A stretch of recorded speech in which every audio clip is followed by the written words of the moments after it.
I have had one goal in mind. We have 26 pages of waffle. I hereby grant you a full pardon. This is the What and the Why podcast for the week ending the 23rd of November, 2018. Hello, welcome to the What and the Why podcast, the fourth, in which we might have to say the word coddling, which is a lovely word, and the words gilet jaune, all will become clear. Trump is going to thank himself, which may not surprise you. We may not get away without mentioning the B word. And I wanted to start off this week talking about President Macron of France, but I'm only the editor of the What and the Why. And Deputy Editor David Waywell has overruled me, and he wants to talk about President Trump first. So we will. Go ahead, David. Well, I wanted to talk about the strange statement he issued just shortly before he pardoned those turkeys on Tuesday, when he actually pardoned Saudi Arabia from involvement in Khashoggi's murder. I see what you did there. Nicely done. Yeah, yeah. Two turkeys and one lame duck. Yeah. I'm not sure the Crown Prince of Saudi Arabia is a lame duck. The King came out this week and pretty much backed him. I mean, obviously there's palace intrigue in Saudi Arabia, but sorry, yeah, to get to your point, shortly after the turkeys, the CIA had made it plain that they suspected strongly that the Crown Prince and the highest echelons of government knew that the murder of Khashoggi in Turkey would be happening. Despite that, the President of the United States has said, hey, what are you going to do, eh? Now, why has he said that? Because he's facing the reality that politicians have to have some moral centre, but at the same time they're trying to serve the needs of the people, and the needs of the people sometimes don't overlap with morality. I mean, he wants trade deals, he wants cheap oil. Is it worth risking all that for something which he can say, well, maybe they did it, maybe they didn't? I mean, but that comes with being, if you believe such a thing exists, that comes with being leader of the free world. It does, but because that's what freedom is. That's part of what freedom is. It is, but Trump is a popularist. He's not necessarily catering to the demands of traditional politicians. No, not indeed. And there will be an awful lot of people in America driving cars who want their petrol at a certain price, or their gas. Okay, again, the background being that, he pretty much said it 3 weeks ago when he talked about the trade deal. He said this is terrible, it's awful, etc., but it's not going to upset the military trade deal between the two countries. He's now gone further and pretty much said, well, we know what we know now, but we're not going to do anything about it. And okay, I agree with you. He is pretty much openly saying, I might not like this, but I'm not prepared to go to war or trade war or even diplomatic war over it, because the relationship between the country is so important. If we do X, Y, and Z, there are consequences, and that includes the price of petrol at the pump for people that might vote for him. So is that what it's all about? Well, I was about to ask you, do you actually believe that? I mean, I've read some analysts who say that it's actually Saudi Arabia who needs America more than America needs Saudi Arabia. Well, they both need each other for the time being. Saudi Arabia needs America in the longer term for security. You remember when Saddam invaded Kuwait, Bush said this will not stand, and the ensuing war kicked the Iraqis out of Kuwait. And that was because Saddam had been stupid enough to cross a red line, which is that you don't cut the line of the world's lifeblood source, which is oil. Now, as long as America and others need that oil, those are the red lines. When they no longer, then things change. At the moment, America does still need Saudi energy, despite becoming increasingly self-dependent on energy. So that's the first thing, and it's about stability. But the second part, so I think it's a 50-50 relationship, but it's moving towards the Saudis will get increasingly nervous once the Americans don't need them, because at that point, if the Iranians do threaten them, and they say they feel threatened, and this is a few years down the line. At that point, America thinks, hey, we don't care. This isn't strategic anymore. And the proof of that is Syria. Syria is not a real American interest. They haven't really involved themselves in it heavily the way they would. They did in Kuwait and would in Saudi. And that's the future for Saudi Arabia, that people will actually lose interest in them. But at the moment, I disagree with those experts. I'm sorry to be so long-winded, David. And for me, it's a symbiotic relationship at the moment. No, I actually wanted to ask that when you say they've not been interested in Syria, is that because Syria has always been historically kind of more part of the Russian influence in the area? No, no. No, it's not. It's because, actually, historically, it was France and Britain. It's because... Oh, it's got because I thought it was like Russia had its only warm water port in Syria. No, but yes, but so we're getting slightly off. But yes, Russia has a very small access to a warm water port at Tartus on the Mediterranean coast of Syria. But it's a very small, you can't get big warships in, but it's a little nice foothold in the Middle East. And they were making damn sure they were going to keep that foothold and therefore prop up Assad, because they could not afford for Assad to be overthrown and a new leader to say, sling your hook, as we say in diplomatic circles, to the Russians. So they intervened for that and many other reasons. Right. But sorry, back to the American interests. The Syrians are not a major oil supplier. It's not a massively strategic, important part of that region for the Americans. And so they're not going to spend their blood and treasure, especially under Obama, who was determined to turn around the Bush years. But it's not even that. It's simply that it's not strategically important for them. And there's no votes there. And so they haven't involved themselves. But sorry, this goes back to the whole point of this conversation, that Saudi does matter. And so the American president, especially this one, to whom morality may be a foreign country, is not going to get involved. But that leads me to what I think is the most, a very difficult question. Isn't there a case for hypocrisy in public statements? Shouldn't the American president at least be pretending? Yes, I mean, I agree. Well, it's not about pretending. It's there's one of my favourite books is Heart of Darkness, and Heart of Darkness, which is Joseph Conrad. Yeah, it's Joseph Conrad. It became like Apocalypse Now when they made the film version of it. But it's a very, very bleak outlook on life, and the horror. That is the kind of truth. Once you kind of get rid of God and get rid of morality, and you realise that we're just animals, and it's like, we are savage creatures. But at the end of it, well, yeah. But at the end of it, the hero, the nominal hero, Marlowe, this is my favourite bit in all literature, chooses not to actually accept that, and he lives with the pretense that we are moral creatures, because he tells Kurtz he's intended that he died talking about her and he loved her. All right. We've plunged into philosophy and actually theology here, but I don't personally believe we are. I believe we are moral creatures. We're the only ones capable of being moral creatures, and we are. I absolutely agree that. I absolutely agree with that. But I think the problem we have with modern society, especially, going into atheism, is atheists rarely present morality as a thing which is natural to us. It's kind of, we've got to have God coming along telling us to do it, and that's where I have. I disagree with this notion that it's not about lying. It is actually important that we are moral and our leaders are moral.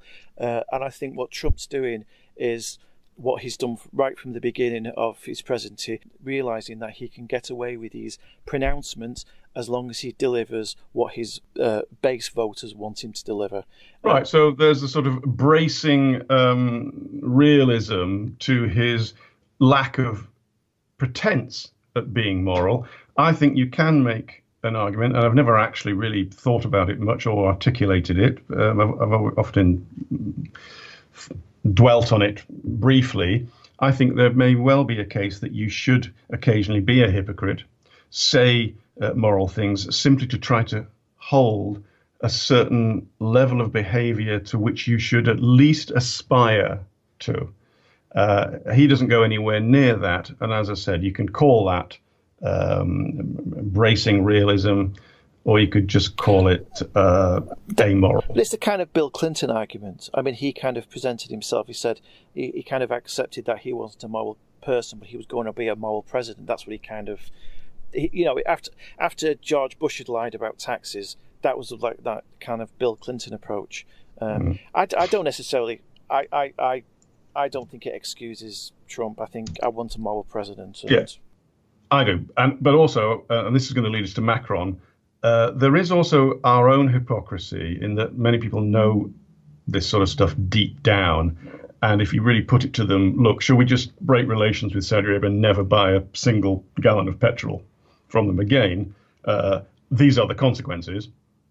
These are the possible consequences, a doubling of oil price or whatever. An awful lot of people would say, well, actually, you know what, I want to turn the lights on at a certain price. So on we go. So look, at least he did pardon a couple of turkeys. He did thank himself overwhelmingly for making a tremendous difference to the country.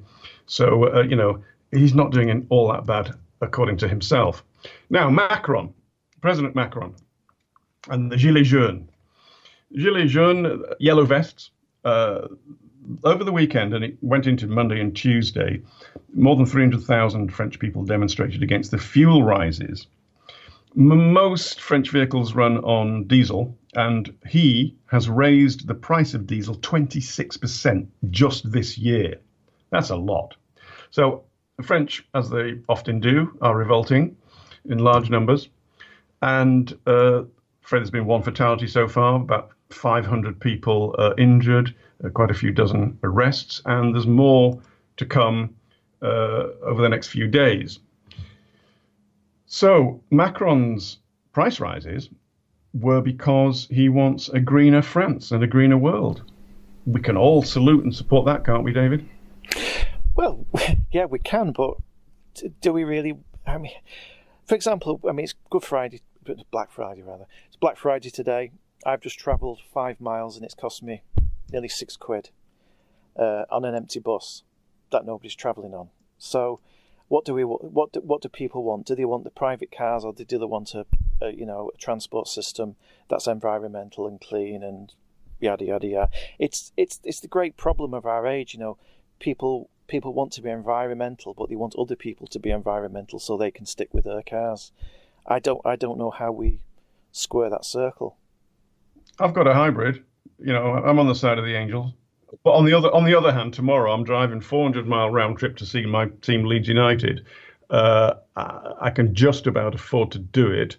If you put 26% rise, I might drive less. So that would be a good thing. But would I vote for someone that was going to do that? And this is where Macron is. And this goes back to the whole Trump and morality. Should Mr. Macron stick to his guns? Well, if he wants to stay in power, that's the question, well, he's got another 4 years. Well, the thing is, my own theory is I think the solution to this comes through markets and comes through, enterprise and producing, like you say, hybrid electric cars technology. I'm not sure how much of this can be governed by the state, not least for the reason, as you're pointing out, if Macron keeps on with this policy, he's probably going to be out of power. So what does he rather have? The power to actually influence things slowly, or no power whatsoever? Personally, I think it would be foolish to stick with a policy which is going to lose him whatever little influence. The indications are he'll do some sort of U-turn. Le Figaro today, we've got a poll out. 70% of the French think that the protests are legitimate. When they they drill down into the manner of the protest, blocking motorways, blocking bridges, hundreds of them right across the country, then it falls down to only about 50% of people actually agree with the way the protests are being manifested. Which says something about people's essential selfishness, really. They agree with the protest until it actually affects their lives. We had them in the UK, didn't we, a few years ago with the fuel protests, which were, I think, they actually had an effect, didn't they? I remember them. I don't remember the details. Sorry. Anyway, sorry. And on France, as well as the 77% of people backing the idea and not liking the fuel rises, the effect of this is that Macron's popularity has fallen, depending on which poll you read, to about 24, 25, 26%. Now, he's only a year and a half into the presidency. And you look back at where Nicolas Sarkozy was, the previous but one president, he was at 30% popularity, which was pretty awful. Hollande, the previous president, was at 48%. I mean, things went pretty bad for him towards the end, but Macron's managed to get down to 25% after just a year and a half. So, yeah, I think he's going to be making some sort of U-turn on the motorway. Do the French have more?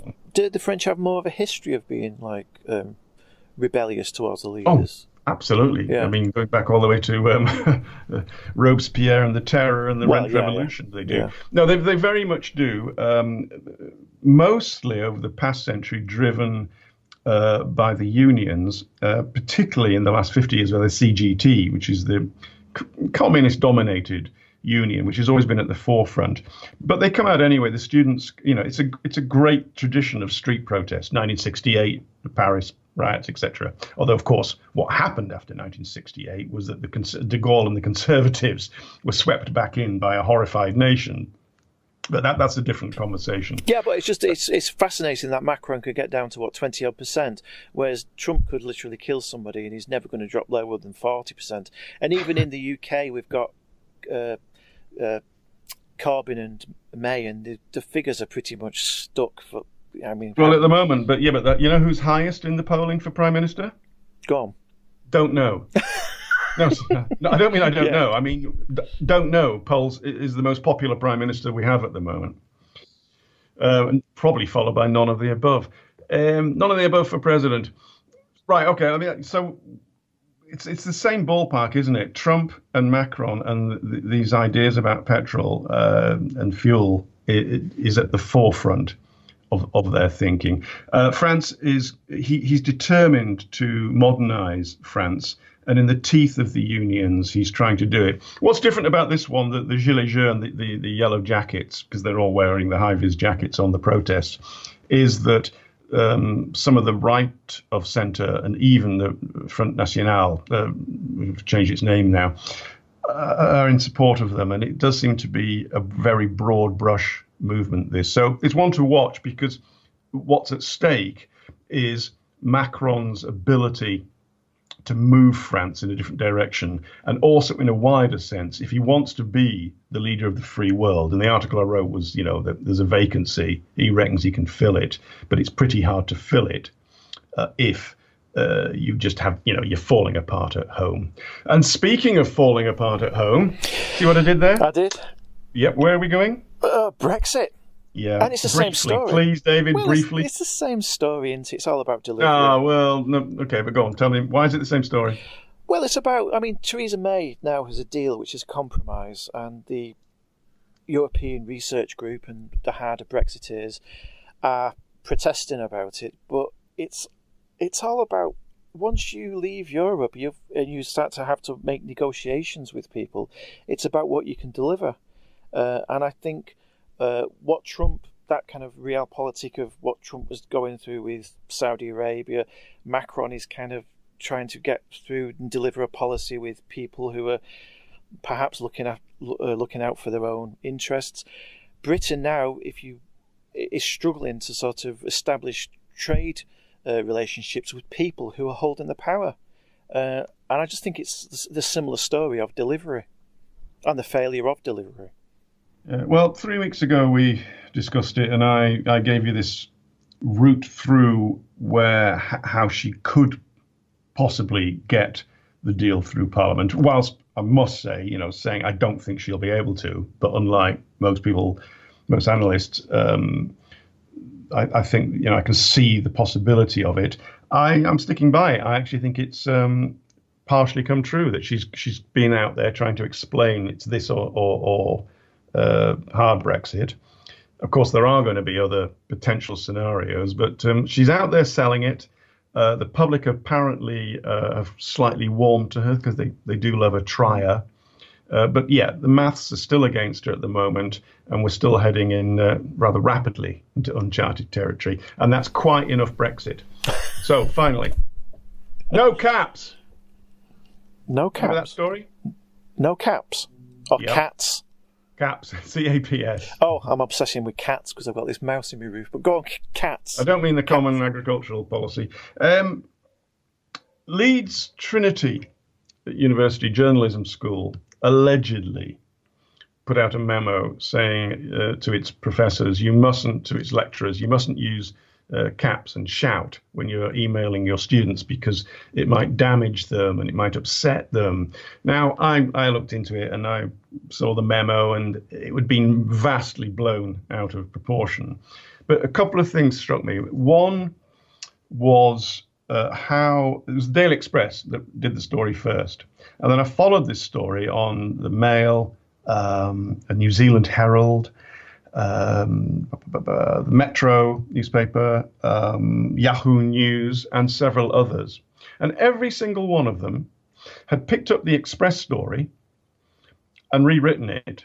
None of them had the actual wording of this memo, and the Express didn't have the actual wording of this memo. So what happened was one newspaper, without having access to the primary source of the story, did a story, and every single of the other media outlets followed it without checking it because it was too good to check, as we say in journalism sometimes. So that caught my interest about how in the era of social media, stories can sort of, be repeated and repeated by mainstream. But the other one, it came at the same time as an American professor's over here selling his book, The Coddling of the American Mind. And although they weren't saying you must not put capital letters into words because you'll frighten your students, there was a hint of that in the memo from Leeds Trinity to its lecturers. And you and I both know that in academia now, there is this, they wouldn't say boo to a goose, they're terrified of upsetting anybody and being called out for being this, that, or the other. And for me, that is part of the coddling of the British student mind. I just wondered if you'd come across this professor's book. I've not come across the professor's book, but I've come across it enough in academia. I mean, I have friends who are teachers, and they tell me some horror stories about, they're not allowed to use red pens in case the student becomes a little bit obsessed with, too petrified at the idea of making mistakes. When I used to teach at university, I was not allowed to fix too many spelling mistakes, because if you fix too many spelling mistakes, they might get the idea that they can't spell. I mean, well, yes, we wouldn't want that, would we? We wouldn't want them to actually learn how to spell. Precisely. I mean, this has been going on. This isn't a new story. It's been going on for a very long time. I've only been across it for about 10 years, max, absolute max, and I'd say it's accelerated in the last 5 years. When did you detect it? When you were in academia? Oh God, 15 years ago. At least. Wow. I mean, it's always been there. I mean, when I started in academia, it was pretty obvious that certain ideas and it all came down to how to get a grant. You had to have the trendy subject. You had to be dealing in certain key areas where it didn't matter whether you actually wanted to study something which was significant and serious and complicated. If you could tick certain boxes which had social significance, you could get a grant. And the whole thing spiraled and rebounded from there. And, the problem with you and I is we're both pretty sort of wussy centrists. I gave a talk at a school this week, and this subject came up. I probably brought it up, and I was having a right go at them. These were 16 to 18-year-olds in a very hopefully warm and humorous way. We weren't having a horrible, nasty debate. And I never once used the word snowflake. But I did say that, the reason why the PC, political correctness, arose is because people were so bloody unpleasant to each other and abusive and getting away with all sorts of things. And that's why you have to police up to a point language. But I was trying to set some parameters, and I gave a couple of examples. And a very, very smart young woman 17-year-old doing her A-levels, she came back at me and said, we do need to understand that you might insult me and there's no consequences for you, but supposing I go off and do something harmful as a consequence of what you have said. And I was slightly stumped, but my instinct was to say, well, I don't think I am responsible for that. There must be other things going on in someone's life if they were just insulted verbally. And then I thought, well, is this a get out? But the point being that you do have to police language up to a point. I think the difficulty is this idea now that offence is taken rather than given. You know, if I take offence at something you've said, it's somehow your fault, and I can't get my mind around that because. Well, the other bit of that I absolutely cannot get my mind around is that this idea that if you feel offended, that is proof that what the person has said is offensive. Yeah, that's it. And that's just madness. Exactly. Yeah, it's taken, not given, and it's a great, Here we can go back into literary theory about how it's the reader who actually interprets the meaning rather than the author who actually presents the meaning. But it's a crazy way to look at things. Okay, right. Speaking of a crazy way to look at things, you're going to be looking at something for next week's podcast. Would you care to share it? Oh yeah, my interview. I'm talking to, hopefully on Sunday, Rob Goldstone, the chap who wrote the famous Trump Tower email to Donald Trump Jr. and who has since appeared. Which partially started the whole Russia collusion. Yeah, it's right at the centre of it. He's just brought a book out called Pop Stars, Pageants and Presidents, How an Email Trumped My Life. I enjoyed it, and I'm going to chat to him about it on Sunday and try to find out more about many things. I knew him in a previous life, and he lives over in the States now, but we got in touch recently, and look, I'll be very interested to hear what he has to say, and because you know how to do ones and zeros, you're able to put it into the podcast next week. I will hope so. If we get if not, just mime it. Yeah. And on that bombshell, we did say coddling, we did say gilets jaunes, and in the spirit of Trump, I would like to thank ourselves for this podcast. It's a tremendous podcast. Nobody does podcasts like us. And thank you, and hopefully see you next week. Oh, actually, David, what's the email address? Oh, yeah, twtwpodcast@gmail.com. And it's on SoundCloud now? It's on SoundCloud, iTunes. Why am I doing this? If you're listening to it on SoundCloud, you know that. But it's also on iTunes, and vice versa. Yeah, okay. See you next week, then. See you next week.